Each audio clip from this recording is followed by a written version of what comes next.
কে একজন গুপ্তচর? তাহলে তুমি কি আন্দাজ করতে পারো এদের মধ্যে কে একজন গুপ্তচর? 9%-এরও কম মানুষ খুঁজে বের করতে পারে এদের মধ্যে কে একজন গুপ্তচর। দ্বিতীয় ধাঁধা, এই ওয়ার্ডগুলির মধ্যে যে ওয়ার্ডটি খুঁজে বার করো। খুঁজে পেলে লাইক বাটনে ক্লিক করো, যেন আমি বুঝতে পারি তুমি সঠিক দেখেছ। তৃতীয় ধাঁধা, এই ভিডিওর শেয়ার বাটনে ক্লিক করো। এখন দেখো প্রথম অ্যাপসটি কি এসেছে।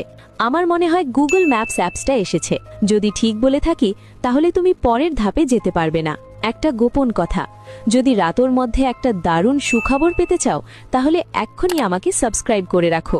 ফাইনাল ধাঁধা, সাবধান, এটা সহজ না। এই ইমোজি ভিতরে একটি ভিন্ন ইমোজি খুঁজে বার করো। খুঁজে পেলে কমেন্টে ইয়েস লেখো। আচ্ছা, তৃতীয় জনের হেলমেট অন্যদের থেকে সম্পূর্ণ আলাদা, সেই একজন গুপ্তচর।